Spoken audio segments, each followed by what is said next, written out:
Hi, I'm Paige White, and I'm the treasurer of Mangum FFA. So, I'm here to explain to you today a little bit about a certain part of agriculture. Now, when we think agriculture, we think plants like these, the ones behind me. But what you may not know is that agriculture is everywhere. It's the clothes that we wear and where that comes from, the food that we eat and how it's grown, and also the animals in our ecosystem around us.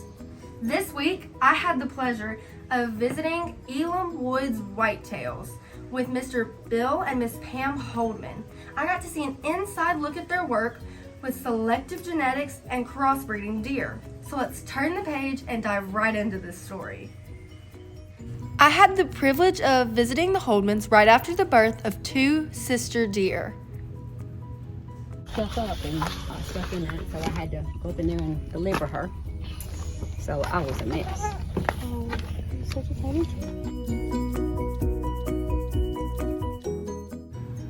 The Holdmans test for genetic markers that allow them to continue their research on the selective breeding process. All right, we got a several-step process. Every deer gets an ear tag that's unique to that animal, and this will be number 8 and 9, white 8 and 9. We change colors every year so that we see a deer out in a pen and we know the tag color, we know what year it was born. All right, and then every deer gets a microchip that we put on the skin, and that's a unique, it's a long number, and that's a unique microchip, good all over the world. And they're registered in the NADIFA registry by that microchip number and by DNA. All right, so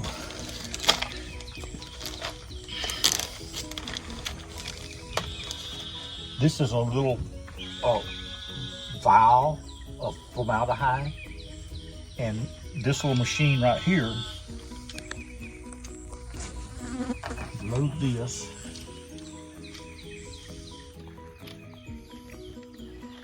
and that'll punch a plug through its ear, and it'll force it into this formaldehyde, and that's what we send in to have it tested. And they test it for DNA and then genetic markers. Is this a boy or a girl? Girl. Both girls. Both girls. Oh. Now, This doesn't feel too good, so hold her tight. now, which year would you put it in if it's a girl? Boys are always right. Okay. Don't fall for that. I feel like you come up with that. Girls go in left ears. She had that look on her face like her mama. All right, see Like, that no hole? way. That little earplug is in that formaldehyde. Oh. See that little bitty brown spot in there? See the little in there? And this ear tag will go in that same hole. So it's only got one hole for the ear. Hold her tight. It still hurts a little bit. Or they don't like the noise or something. Oh, you did a good job. That's her ear tag for life. See, look, you did some. Okay. Oh, it's okay. It's okay. Right on the skin. And you hear it click and go in there? Got microchips under its skin right there, and it'll stay there for the rest of its life. You didn't take it. I was able to see how the deer were tagged, tested, and weighed. And we keep historical records so we know mamas and sires, what birth rates their fawns are going to be. Just push it down in that. There you Dead go. and all. There you go. They're just made out of jelly right now that you can't hardly hurt them. See, that Well, one that's weighs cool. 7 pounds, 6 ounces. That's a good weight. Really good Yeah, weight. it's a good 5 and 7.5 pounds. That's a good, healthy animal. It's okay. You made me very dirty. For the Holdmans, this began as a hobby, but turned into a business. And so people started wanting them, and I said, well, I'll add a little, and I'll add a little, and over the years, it bloomed into more than I can take care of. And now When selecting deer to breed, Mr. Bill has specific criteria the deer must meet. Stay healthy, and they gotta pass down their genetics. And then their genetics gotta produce that. So over time, you can make that happen. The doe is probably 60, 75% of that formula, the buck 25%. So you're trying to build sisters to big bucks, or mamas to big bucks. That's what you're after. A doe will consistently produce big boys. How do you determine what genetics you're going after? They meet all my criteria. 30 inches wide, 30-inch beams, 17-inch tines. And disease resistant. Common sickness that they have. Pneumonia. They get pneumonia, lung, everything in their lungs. They get fusobacteria. That's just from a little nick or something. That gets Bacteria infected. get up in the mud and dirt and all that. They get a foot disease. We treat them as early as possible. I'll go down and show you our handling facility. But we run them through a chute and medicate them. And then when they're there, we raise this up. They try to come through here. And when they get to right here, we drop the floor on them. And they're just hanging right here, see?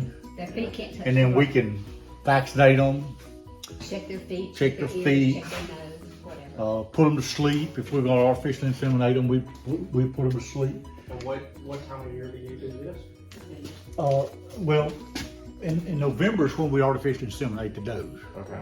We'll vaccinate and worm and all that in April, March and April, and then again in the fall, September, October for the bucks, and then later on for the does. And they gotta be disease resistant. And now they have, you've heard of chronic wasting disease?